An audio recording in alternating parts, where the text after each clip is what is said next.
She is as well. I know. We are as well. Pretty much, I touch children for a living. Good touch. Not that touch.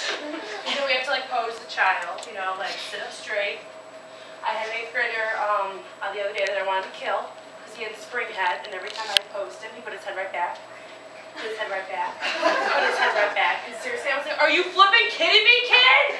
Like I lost it. Like I can be pretty cool and funny and call him jerky and hot stuff and toots and make him giggle. But this kid seriously wanted to kung pao chicken him because he was out of control. And then I couldn't figure out like what and he was okay. Like he didn't have a special need. He wasn't, because we get a lot of those. And sometimes, you know, you get a kid and they're not listening to you, and you're just like, oh, and you're like, oh my God, I'm a butthead. He has special needs, and you feel like a jerk. This kid, no, he was just being a poop head. I wanted to take him down.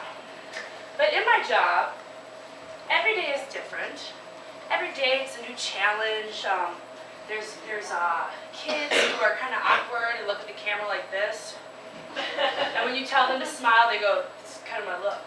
They're like in 2nd grade, and you want to be like, "Honey, there are many other looks out there. Let's keep going." And then there's little kids that have like little boogers, and you're like, "Honey, right here, right here." And they're like going everywhere, but on their nose. So you finally have to lift up their sleeve and, okay, smile, click. And then there are the kids who are like, "Honey, you got something?" And they're like, "It's a piece of skin." You just feel like a butthead, and then you're like, why did your parents get that removed? Okay? Like, come on, scissors. Like, seriously, I know that sounds really bad, but it's probably less painful than the humiliation this kid goes through. When everybody's like, "Hey, you got a booger," and he's like, "It's a piece of skin." And I just felt like backpedal, there's no way I'm getting out of this. Just smile, click. Yeah, I felt like a butthead again. But one of my most interesting experiences was I was at a school. It was a very large school, and we were in the gym, and it's September, and of course there's no AC, and you're just sweating, and all of a sudden I see this kid. He sits down on my light box, and he's sweating a lot, but he's only sweating on one leg, not the other leg, and I follow his trail of tears to realize he's not sweating. He went to the bathroom in his pants. He had an accident. And I have brothers, like I don't know what this is all about, so I'm like, I'm trying to figure it out, and finally I'm like, oh my God, like you wet your pants. And I like get the teacher, get the mom helper, and the teacher's like, "Are you okay? Are you okay?" And he's like, he's smiling, click, you know. Really the best smile I saw all day. So then I go to like take off, because we have like this little covering we put down to make our little lighting box look a lot nicer. And I go to take that off, and another kid sits right down in it. And I'm like, okay, smile. I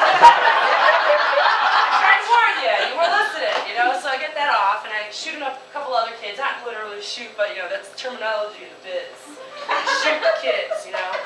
And all of a sudden I realize these kids, like next to my backdrop, are like, squeak, squeak, squeak, squeak, squeak, squeak. And they're playing in the urine. To the mom helper, who helped me get the teacher, who knows what's going on. Yeah, Mother of the Year award for that lady. And I'm like, clean up an aisle 5, okay? Like, probably not the most sanitary thing ever. So now, like, the janitor comes over, like the electrician, you know, and she's just like, she's like PO'd at me, right? And then I make her even more pissed off because I was like, "Honey, you gotta come over here with my box, clean up my box, clean up my stool, because I gotta touch that, put that back in my trunk, and I don't want his DNA. No, I don't." So, yeah, you know, like I think I even like washed the bottom of my feet because it was just, you know, urine everywhere. Like, I'm a school photographer, I'm not a doctor. I shouldn't have to deal with boogers and urine pretty much on a regular basis. And our boss will literally be on booger patrol, because let me tell you, when that kid has a runny nose and that flash hits it, it's like a Christmas tree.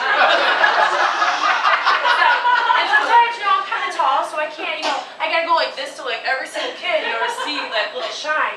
And then all of a sudden, like the boss is like, "Look at this picture," you know, for the retakes, and you're just like, "Sorry, Mrs. Booger," okay? So now you're having like an adult conversation with your boss, and you're like, "I'm sorry, I missed the booger," you know?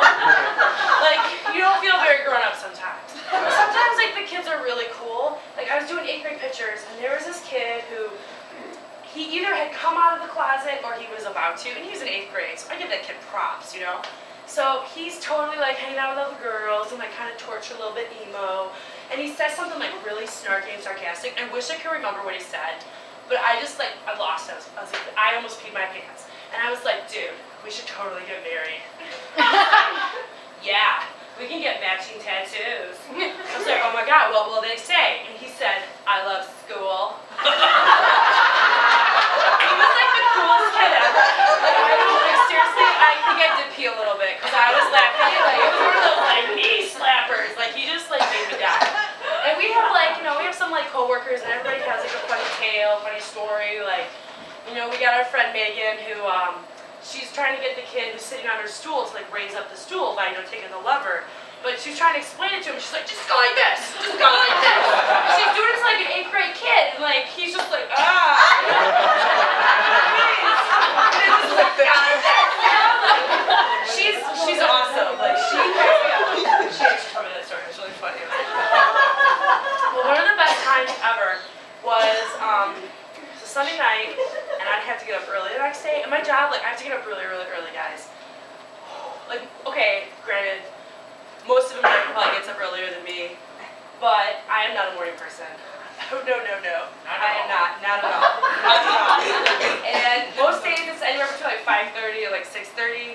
So if I can sleep in, oh yeah. And the next day I have to go to a school. I just had to go to the office. And you could kind of stroll in there anytime before 10, and then you just gotta stay later. So I was like, yes. So like, of course, the night before, I'm drinking, me and my friends are having fun. And I'm not a smoker, but all my friends were, and this was at a time when like you could smoke in the bars. So I come home, I'm just like sweating beer and sweating like the smoky smell. And I just pretty much like threw my clothes on the, you know, the ground because I'm classy. And I fall into bed. I wake up the next morning, totally oversleep. And I'm like, like get out of bed, you know, just throw on like my favorite White Sox uniform, like my White Sox jersey that has like a hole in the boob, so I have to wear a black bra, so no one can tell. Classy! I've had it since I was 13 though, I can't get rid of it. Like I'm wearing my jeans, and we're not allowed to wear jeans when we go to work, because you know, we have to look better than the teachers. Let me tell you, sometimes we do. And usually I look homeless anyways, because I'm like, I'm all sweaty, I'm a sweaty photographer girl, I hate it. So, I'm driving to work, and all of a sudden I get a phone call. And it's not just, like, from work, it's from my boss, okay? And it's from, like, Jack, the boss, from his cell phone. And he's like, Amy, you need to be on the south side right now. There was an emergency, Kevin Green can't be there, his mom will meet you there with the stuff. Get there now. I'm like, okay, I will. So, of course, I have to make a U-turn, go home. I grab the first clothes from the night before. I'm like Febrezing the crap out of it, you know, because it's like booze and cigarettes. I smell like your daddy. And I like haul my ass, like going in my Joan Jetta, like down Lakeshore Drive, trying to get there as fast as possible. So I get there, and I'm like, and we have a crap load of equipment, but luckily it was like an easy load in. Like I just had to like pretty much roll my stuff in. And because I'm always late, I was born a month late. It's true. Like I'm always late, so I roll my shit in, like the fastest I've ever gone. My stuff is up and boom, like in 20 minutes flat. I'm like sweating, the booze is pouring out of me. I'm like the nastiest ever. And this like teacher and these two little boys come down. This little boy stops and looks at me and goes, I want to be your gentleman. I said, you want to be my gentleman? He's like, yeah, I like the way you look. I like the way you dress. I'm like, if only you knew I got off my floor house. And I'm like, you like the way I look? I go, I don't know, big guy. I go, I think we might have to wait like a good 10 years for this to go anywhere.